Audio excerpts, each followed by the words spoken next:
Hi, hello. Welcome to another episode of Isaiah's Newsstand. It's your host, Isaiah Edwards. The date is July the 29th, 2024. Hopefully this episode finds you well, in good spirits, and high hopes. As for me, I'm doing pretty good. Hopefully you got that lasagna today. Hopefully today was very Garfield for you. Let's see. We worked. It was busy enough to say, I stayed in one place. I did my job, but it wasn't too busy. It wasn't too bad. Let's see here. Food Corner last night was, I'll say, interesting. It was a bit of a ride. Kind of ties into my day as well, so I kind of just describe it, right? So, y'all know how I was telling you how I drank that new beer and how I had shitty McDonald's food for breakfast. I think that mixed with not having enough water and then, going for my little walk and then coming back and pretty much like taking a nap, I just woke up and I did not feel good. Did not feel great. And I was like, that's not how a nap's supposed to go. So I was like, well, anyway, it's time to cook. So I went and I got up. And like as I was cooking, like I just got nauseous, more and more nauseous. And it was like the kind of nausea where it's like I found myself coughing, like dry heave coughing. And I was so upset because I'm like, I'm cooking food right now. And like I literally like in my head, I had to like scale back this cool meal that I had. And I had to scale it down to a less cool meal. But overall, it was fine. I guess we'll get into it. It was a waffle, coconut shrimp, and onion rings. So that's what we had settled on. But I was just like, I just got to get it down, and that's like the worst feeling you have when you've made a meal. And so I sit down to eat it, and literally I get down almost everything, but like a couple bites or a bite or so of the waffle, and I was like about to puke, and I was like, this sucks. I feel so shitty. But then like I kind of gave myself some time. I took a shower, kind of started balancing back out. I don't know. It was just some kind of weird bad math, some kind of bad alcohol math or something. It just fucked me up. But then, like, throughout the rest of the night, the rest of the evening, I started feeling better. I rallied. I even, like, kept sipping some of that tall boy or whatever. And then I just worked up the gumption to kind of be hungry again. And I was like, you know what? I'm going to eat a burger and fries. So I made a burger and fries, and it was good, and it went down easy, and I was happy about that. So, yay, full circle moment. But I definitely felt fat as fuck and not happy, not great. But overall, it was a good Friday evening, and it was an interesting food corner. I still have some machinations, but I'll see when I can get them in. I'll see when I'll make them happen. If they do, who knows? But yeah, that's my personal corner for the day. A little bit of my blogo mode. Let me go ahead and do my startup, and we'll get into some news.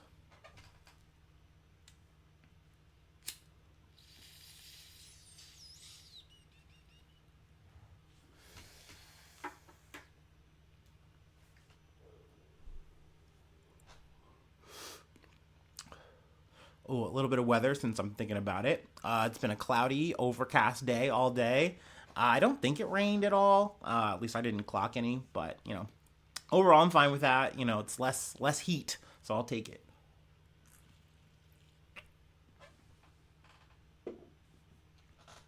All right, let's go ahead and cue up these stories from Reuters. Venezuela's Maduro opposition each claim presidential victory. So I was hoping to have something a little bit more decisive here, but it doesn't look like we quite have that. But Venezuelan President Nicolas Maduro and his opposition rival Edmundo Gonzalez were each claiming victory in a presidential election on Monday morning, after a vote marked by accusations of underhand tactics and isolated incidents of violence. The country's electoral authority said just after midnight on Monday that Maduro had won a third term with 51% of the vote, despite multiple exit polls which pointed to an opposition win. This has kind of been an issue, I guess, since 2018 in terms of the legitimacy of Venezuelan elections. A lot of like, oh, well, we've made it so major candidates can't run. We make them ineligible to run. or even come the day, they make it so like you go to the polls as a voter, your your polling place is not open, or they literally do a thing where they wind up slowing the polls, making it very hard for you to like actually get a chance to cast your vote.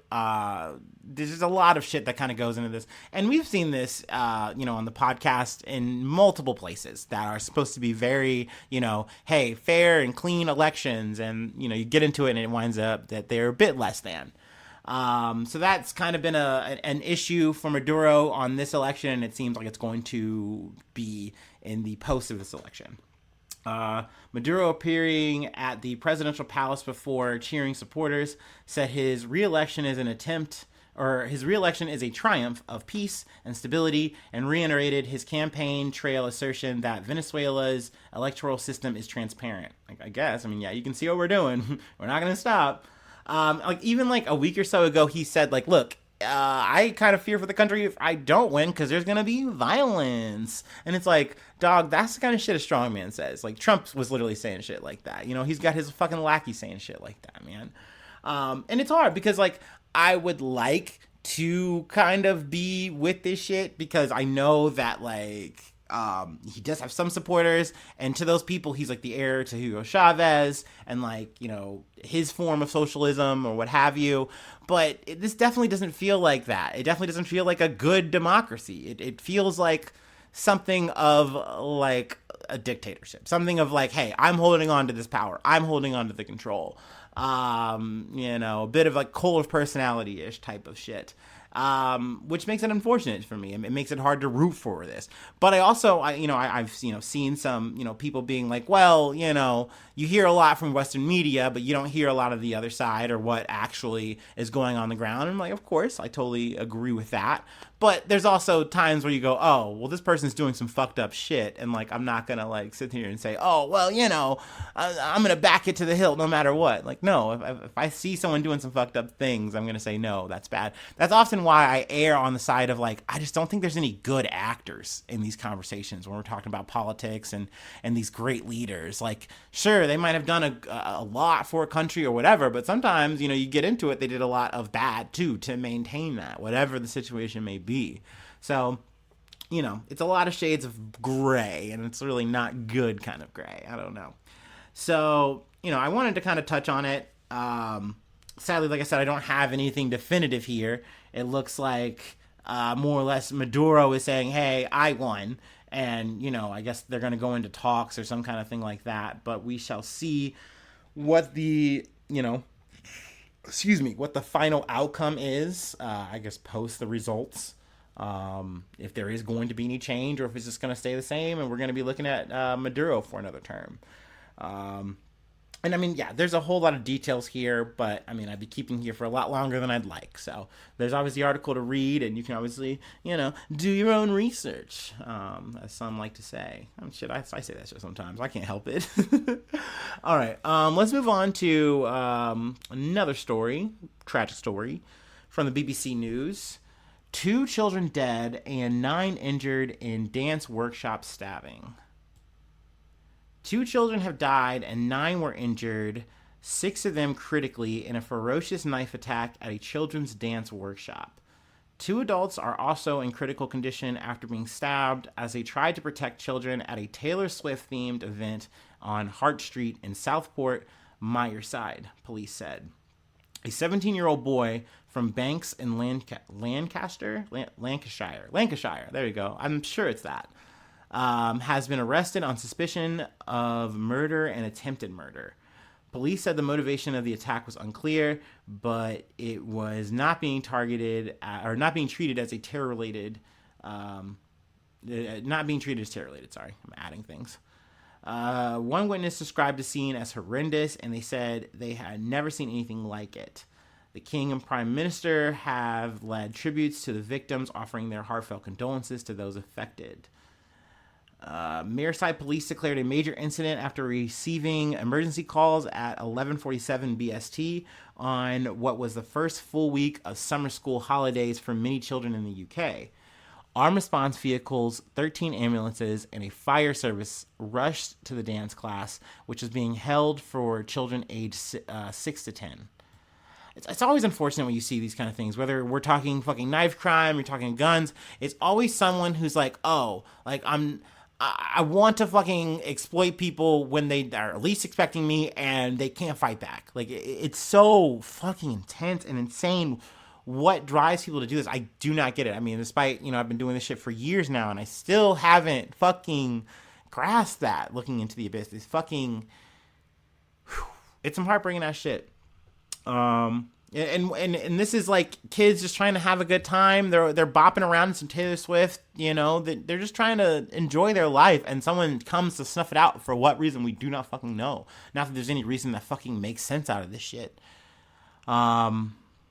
Let's see here. What else did I want to pull from here? We believe that the adults who were injured were bravely trying to protect the children who were being attacked. She added, as a mom of two daughters and the nana of a 5-year-old granddaughter, I cannot imagine the pain and suffering the families and the victims are currently going through, and I want to send them our heartfelt sympathies. That was, I believe, Chief Constable Serena Kennedy from a news conference about the event. And obviously, sending my condolences and, fucking thoughts to all the families and people involved in this kind of situation. I can't imagine, once again, you leave your kid to some, like a little summer spot. It's like this little warehouse, I feel like, what is it? It's like akin to Latchkey or like a summer program where you put your kids in the States, and then you get a call where it's like someone killed them. Like that I just couldn't imagine, obviously I don't have children, but just losing any kind of loved one like that or being involved in that. You think about yourself as a kid, like someone just coming in and trying to fucking kill you. What is it? The Hope of Hearts Children's Club is where this happened, which was housed in a former warehouse building on a back street. If there's any more details on this, in terms of like motivation or whatever, or trial, we'll definitely be here to cover it. Goddamn. Let's go ahead and move on to France. We got some, Olympic shit? Well, it's Olympic adjacent. We have an update on the railway vandalism. Once again from the BBC. Man arrested over suspected French railway vandalism. An ultra-left militant was arrested in northwest France on Sunday after being found behaving suspiciously near a railway site, according to police sources quoted by French media. Officers who searched the man's car found keys to technical premises, pliers, a set of universal keys, and literature linked to the ultra-left. Damn, what? You gotta love that. The 28-year-old suspect is currently being questioned by police in the city of Rouen. We're going to say Rouen. I don't know, whatever. I'm not French. French media said. There's no indication that the man has links with the people responsible for Friday's suspected coordinated arson attack on railway lines ahead of the opening ceremony for the Paris Olympic Games. So maybe this person's tied to it or not, but this person definitely like matches the kind of guy that they were, thinking it was. And I didn't really want to come out with that because I'm like, man, that could be spin. I get that they're tracing it to like other like situations. I think like shit out of Germany or whatever. And it's like, well, this kind of fits the bill, and that was a leftist group, so maybe it was something similar. Maybe it's a leftist group like that, but it's like, it could be anyone. And it still could be anyone who did that shit. But in this situation, it does seem like, hey, this is a guy who was a leftist and they were fucking with some shit. Let's see, there's also another update I wanted to cover. I was going to get it in another article, but it was here. So I was like, I'll go ahead and just cover it here. Alongside the damage to the train lines, French media also reported that fiber optic cables were found cut in 6 locations across France overnight Sunday into Monday, causing some isolated outages. So that was another update. Essentially, they were hitting like telecoms and shit. It is still unclear at this stage whether there are any links between the vandalism on the telecoms installations and the sabotage on the rail network last week, which affected an estimated 250,000 passengers on Friday and hundreds of thousands more over the weekend. A bit of a side, though, just kind of talking the opening ceremony. I didn't watch much of it. I heard Celine Dion was there, and that was cool. Lady Gaga was there. That's fucking dope.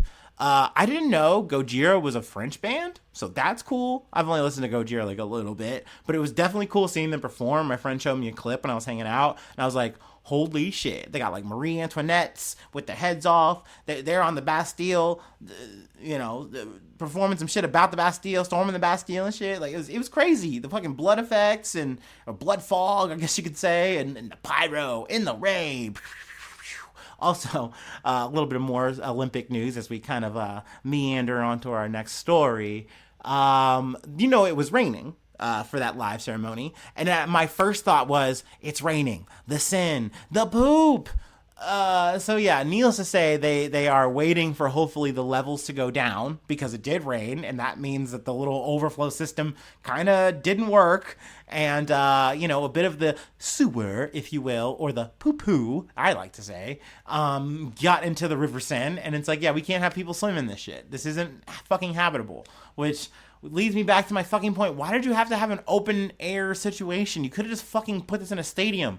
Ugh, so fucking silly, just to try to like make a little like notch in your belt saying we did it this way. Unnecessary.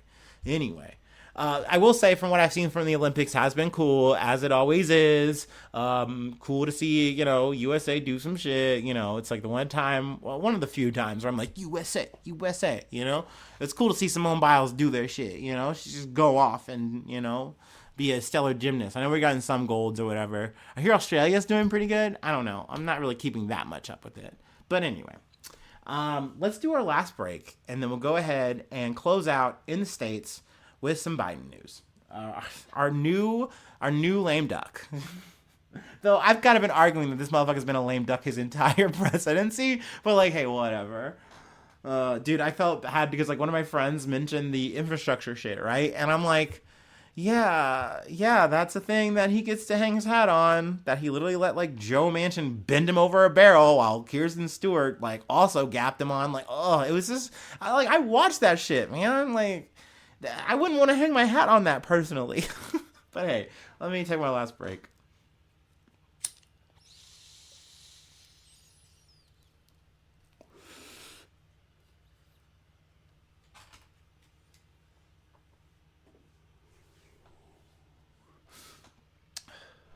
Y'all know I'm the biggest hypocrite, though, because I would have voted for that corpse.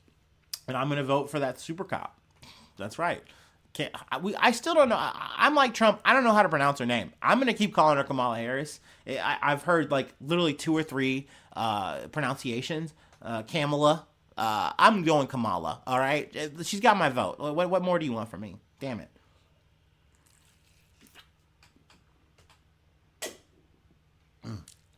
Ooh-wee. All right. Also, I'm back on my Milwaukee's best, so I'm not going to have as many problems, okay? We're going to be solid. I shouldn't have any, like, weird naps, all right? At least I hope. Fingers crossed. Knock on the wood. All right, we're back to Reuters. Biden proposes Supreme Court term limits. Binding code of conduct. This is like Charlie Brown noise. This is a nothing burger. I'm starting this off at the top, just letting you know. Spoilers. President Joe Biden on Monday proposed sweeping changes to the U.S. Supreme Court, including term limits and a binding code of conduct for its 9 justices. But opposition from Republicans in Congress means the proposals have little chance of enactment. So, I mean, there you go. Reuters is already busting the bubble at the end of it, and I agree.